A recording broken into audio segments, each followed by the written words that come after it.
तो चलिए फ्रेंड्स, आज हम बात करते हैं लेक्चर नंबर 4। तो आज हमारा स्टैटिक मैकेनिक्स वेक्टर टेक्निक में लेक्चर नंबर 4 है।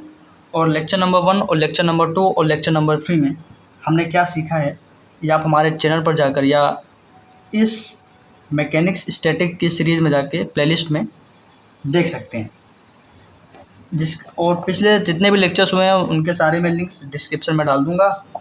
और क्लास को शुरू करने से पहले मेरा बस यही कहना है कि आप चैनल को सब्सक्राइब कर लीजिए और इस वीडियो को शेयर कर दीजिए, ताकि जो भी स्टूडेंट बीएससी पढ़ रहे हैं या यूपीएससी के पॉइंट ऑफ व्यू से पढ़ रहे हैं उनको भी समझ में आ जाए। तो अभी तक हमने बात किया था, पहले हम चैप्टर का नाम डाल दें, मैकेनिक्स स्टैटिक पढ़ रहे थे हम लोग, और वेक्टर टेक्निक का हमें इस्तेमाल करना है। ये सब मैंने बातें कर रखी हैं, वेक्टर टेक्निक वगैरह क्या है तो आप उसे देख सकते हैं। तो यहाँ पे हम पढ़ रहे थे लाइन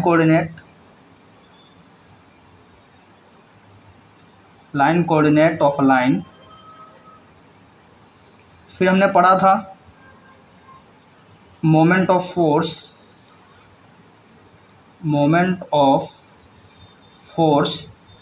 एफ का मोमेंट ऑफ, ठीक है, फोर्स एफ का हमने मोमेंट जाना था। और इसको हमने कहा था कि हम मोमेंट ऑफ फोर्स को ऐसे डिनोट करेंगे, एम वेक्टर ओ पॉइंट पर, अबाउट अ पॉइंट ओ, और इसकी वैल्यू हमारी आई थी OP vector cross F vector. कैसे आई थी मैं डायग्रामेटिकली भी आपको क्लियर कर दे रहा हूँ। जैसे मान लीजिए हमारे पास एक लाइन है एल, इस पर पॉइंट पी है, यहाँ पे ओ है, और इस लाइन पे एल पर एक फोर्स एफ लोकलाइज्ड है, ठीक है।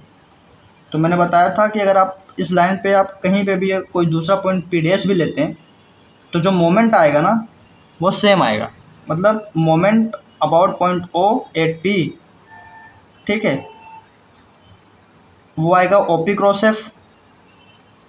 और पी डैश के अबाउट भी अगर आप देखें, पी डैश को ले लीजिए, यानी ओपी डैश की अगर बात करें तो ओपी डैश के अबाउट भी मोमेंट ऑफ फोर्स जो आएगा अबाउट पॉइंट ओ वही आएगा जो पी पर आएगा। कैसे?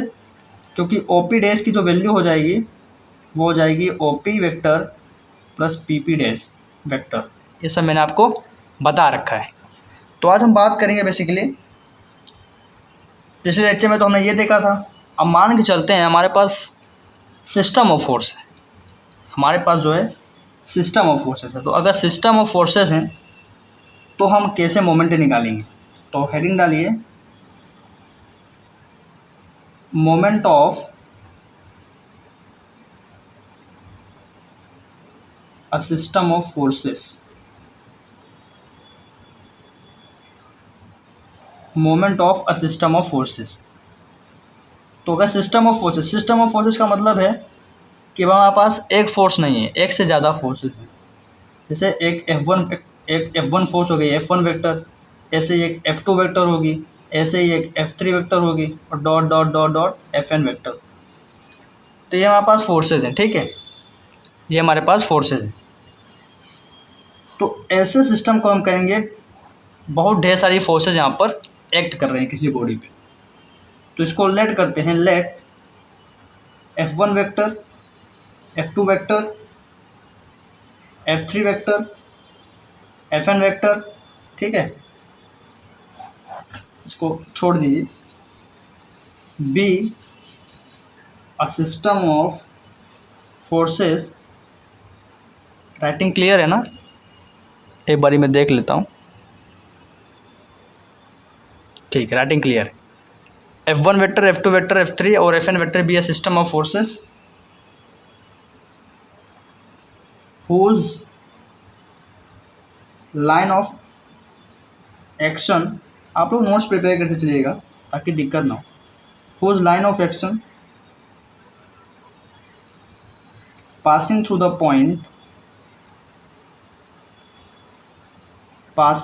point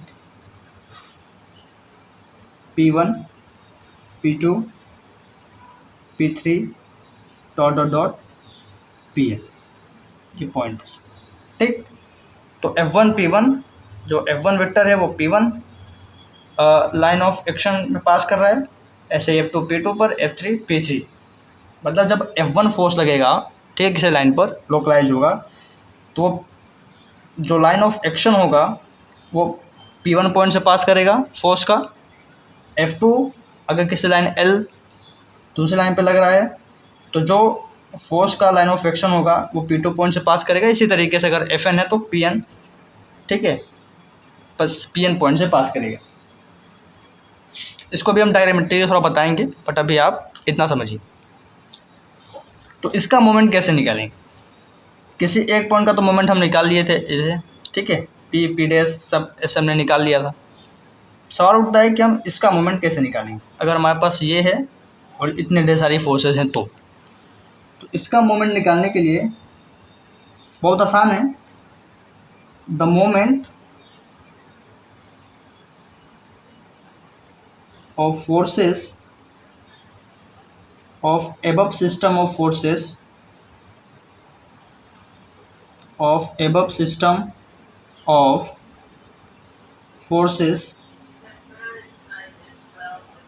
about point O point के अबाउट ही देखते हैं, इज डिफाइंड एज, तो moment of force about point O निकाल लें तो कैसे लिखेंगे? एम वेक्टर ओ, और हमारे पास सिस्टम ऑफ फोर्सेस हैं तो क्या आ जाएगा यहाँ पे आ जाएगा आपके पास ओ P1 vector cross F1 vector plus, ठीक है, ये जब P1 पॉइंट से पास करेगा लाइन ऑफ एक्शन का फोर्स किसी लाइन से तो उसका मोमेंट है, और P2 vector cross F2 vector और P3 vector cross F3 vector, और इसी तरीके से और Pn vector cross Fn vector. I think it is now clear. अभी मैं डायग्रामेटिकली अभी आपको दिखाता हूँ कैसे हो रहा है, बट अभी आपको इतना समझना है। तो अब इतना बड़ा लिखने का कोई मतलब नहीं बनता, तो हम इसको शॉर्ट में लिखेंगे, सिग्मा, यानी समेशन कर देंगे सबका, I O P I cross F I, यहाँ पे वेक्टर। क्लियर हो गया? So this is a moment of a system of forces about point O, ठीक है। तो इस तरीके से सिस्टम ऑफ फोर्सेस का मोमेंट निकलेगा पॉइंट ओ के अबाउट। अब यहाँ पे हो क्या रहा है इसको समझिए पहले, फिर हम बात करते हैं। तो ये हो गया हमारा किसी सिस्टम ऑफ फोर्सेस के अबाउट मोमेंट का फॉर्मूला हो गया। अब एक काम करते हैं, ये तो ओ के अबाउट था, जैसे पिछले वीडियो में हमने किया था कि ओ का निकाला था, फिर ओ डैश का निकाला था। तो एक काम करते हैं, यहाँ पे हम ओ डैश का निकाल के देखते हैं। तो next let O dash be other point. अच्छा, उससे पहले मैं आपको बता दूं कि कैसे सिस्टम ऑफ फोर्सेस यहाँ पे एक्ट कर रहा है। बट काम करते हैं, अभी आपको फॉर्मूला तो पता ही है, तो मैं पहले ओ डैश के बारे में बता देता हूँ। Let O dash be the other point. अगर हमारे पास ओ डैश है तो moment of system of forces है ना, एफएन फोर्सेस हैं, तो moment of system of forces about O dash क्या हो जाएगा? ये हो जाएगा सिग्मा आई, जहाँ पे ओ है वहाँ पे ओ डैश आ जाएगा, P I vector cross F I vector.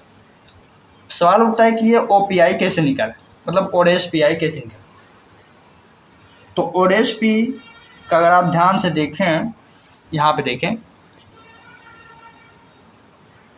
ठीक है, ये ओ डैश पी का फॉर्मूला है, ये ओ पी डैश नहीं है, ये ओ डैश पी का फॉर्मूला है। तो हाँ सॉरी, तो ओ पी डैश, सॉरी। अब यहाँ पे ये ओ है, तो मान लीजिए यहाँ पे ओ है, ठीक है, ये तो ओ है। मान लीजिए कि यहाँ पे कोई एक पॉइंट ओ डैश है, तो सवाल ये है कि ओ डैश पी हम कैसे निकालेंगे, मतलब ये कैसे निकालेंगे?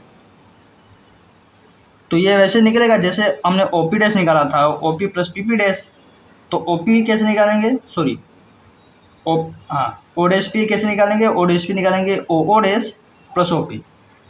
बात समझ में आ रही है, O dash plus O P, ये लिखना है। तो यहाँ पे लिखते हैं, वो सिंगल फोर्स के लिए था, तो अभी हमें सिस्टम ऑफ फोर्सेस के लिए बात करनी है। तो यहाँ पे समेशन लगा हुआ है तो कोई दिक्कत नहीं है। Summation I O dash P की जगह आ जाएगा O dash O vector plus O P vector I cross F I vector as it is.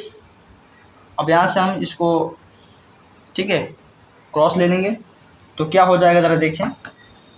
यहाँ पे हो जाएगा सिग्मा आई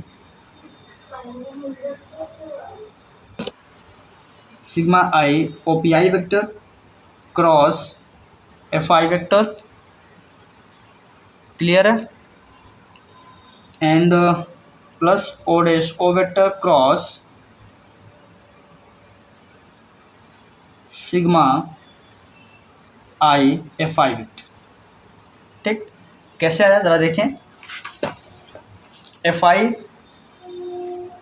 का इसमें मल्टीप्लाई होगा तो ये तो कांस्टेंट है, कुछ वैल्यू आएगी, ओ डैश ओ वेक्टर है, ठीक है, मतलब ये कोई लेंथ होगी, तो इसको हम बाहर ले लेते हैं। तो सिग्मा जाएगा एफ आई के साथ, तो यहाँ पे क्या हो गया, यहाँ पे हो गया ओ डैश ओ वेक्टर बाहर क्रॉस सिग्मा आई एफ आई, और एफ आई ओ पी आई के साथ भी जाएगा, तो sigma I F I vector, ठीक है, sigma I F I vector O P I vector. तो इस तरीके से यहाँ पे बस मल्टीप्लिकेशन हुआ है, ठीक है। आगे बढ़ते हैं।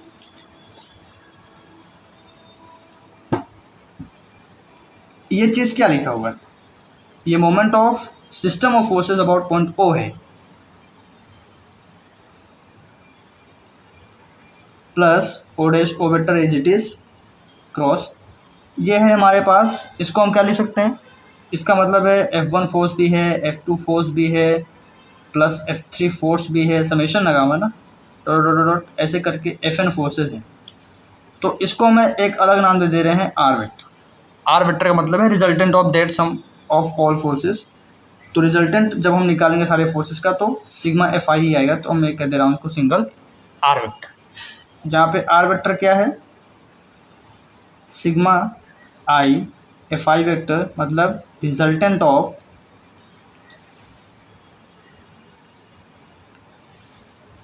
ऑल दी फोर्सेस, ठीक है। तो फाइनली फॉर्मूला हमारे पास क्या आ गया, फाइनल फॉर्मूला हमारे पास आ गया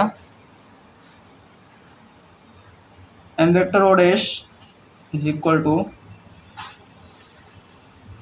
M vector O plus O dash O vector cross are,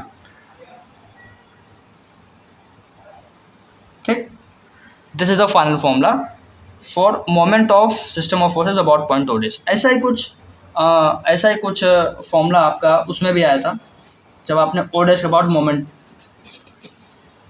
तो ऐसा ही कुछ फॉर्मूला किस में आया था जब आपने सिंगल फोर्स के लिए निकाला था अबाउट पॉइंट ओ डैश। तो ये सिस्टम ऑफ फोर्सेस के लिए। तो this is all about lecture number 4। Next lecture हम बात करेंगे इक्विवेलेंट सिस्टम ऑफ फोर्सेस। अगर सिस्टम ऑफ फोर्सेस हैं तो हम उन्हें इक्विवेलेंट कब कहेंगे, ठीक है। तो अगर इक्विवेलेंट सिस्टम ऑफ फोर्सेस हैं तो हम उन्हें ठीक है, अगर सिस्टम ऑफ फोर्सेस हैं F1 vector, F2 vector, F3 vector, तो हम उन्हें इक्विवेलेंट कब कहेंगे, तो इसको हम लेक्चर नंबर 5 में डील करेंगे। तो आज के वीडियो में पहले आप जाके moment of the system of forces about point O और अबाउट पॉइंट ओ डैश अच्छे से क्लियर करिए। मिलते हैं नेक्स्ट लेक्चर में। एनी क्वेश्चन, एनी डाउट तो आप कमेंट सेक्शन में पूछ सकते हैं।